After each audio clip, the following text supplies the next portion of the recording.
Ukrainian forces developed a plan to divert the attention of the Russians from Pokrovsk by targeting the remaining pockets of encircled enemies near Dobropillia.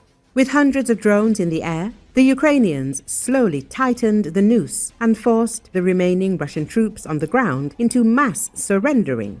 Euromaidan Press media outlet says General Oleksandr Syrskyi has prepared a straightforward plan to divert Russian attention and manpower away from the brutal push south of Pokrovsk and east of Myrnohrad by launching a focused Ukrainian counterattack to the north. The goal is twofold: to clear the remaining pockets of encircled Russian troops near Dobropillia and to stabilize this sector, freeing Ukrainian forces to strike from the north and pressure Russian formations threatening Pokrovsk to be reallocated.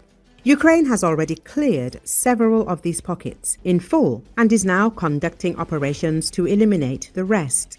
According to Syrskyi, the renewed offensive in the Dobropillia direction is designed to stretch Russian reserves thin and force them to defend multiple axes at once, thereby preventing the enemy from concentrating its main forces against Pokrovsk. Euromaidan Press reports.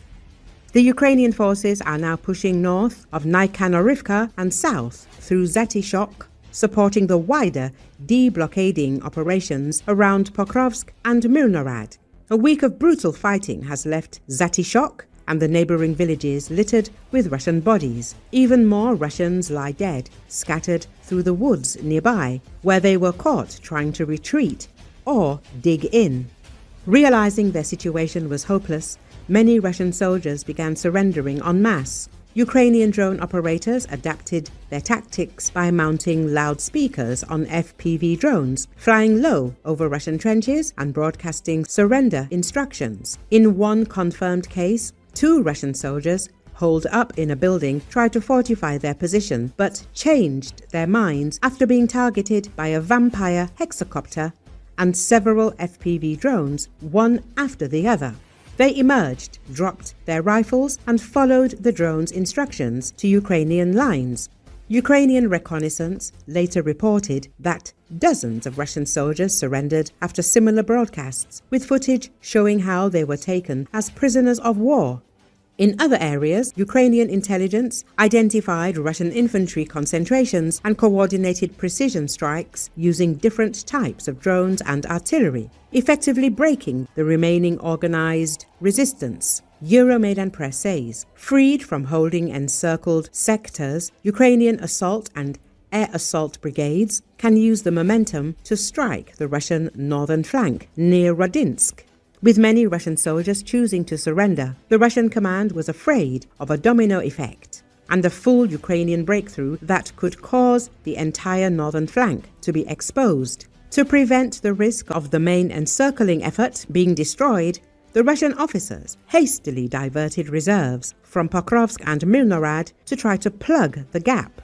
However, their timing could not have been worse, as the autumn mud season has arrived. Several Russian columns, including armored vehicles and supply trucks, became bogged down in the soaked terrain while attempting to maneuver toward Dobropillia.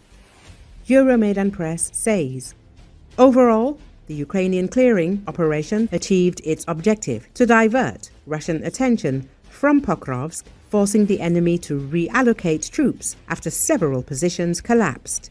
Syrskyi's plan of targeting the northern flank aims to restore much-needed breathing room to Ukrainian defenders in Pokrovsk and Myrnohrad.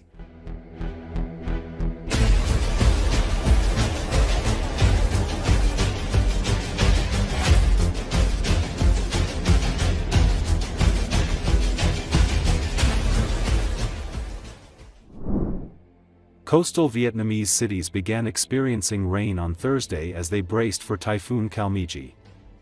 According to Associated Press, Kiji was moving towards the country after leaving a trail of destruction in the Philippines. The typhoon left at least 114 people dead and more than 100 missing in central provinces of the Philippines, in the deadliest natural disaster to hit the country this year. Vietnam's Aviation Authority Thursday issued a storm alert, with several airlines canceling or rescheduling flights to and from central and highland cities as the typhoon moved closer to landfall. Authorities in the country's central and highland provinces evacuated residents and raised disaster alerts earlier this week. Coastal areas from Kyiv to Daklak were warned of flooding and erosion as waves and rising sea levels threatened to inundate low-lying areas. Officials also cautioned that strong winds and heavy rain could trigger flash floods, landslides and possible tornadoes.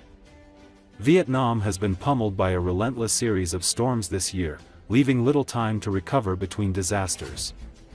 Typhoon Ragasa dumped torrential rain in late September, then Typhoon Boaloy slammed the central coast and Typhoon Matmo resulted in flooding in the north. Together, the three storms left more than 85 people dead or missing in 2 weeks, and caused an estimated $1.36 billion in damage. Vietnam is among the world's most flood-prone countries, with nearly half its population living in high-risk areas. Scientists warn that a warming climate is intensifying storms and rainfall across Southeast Asia, making floods like this year's increasingly destructive and frequent.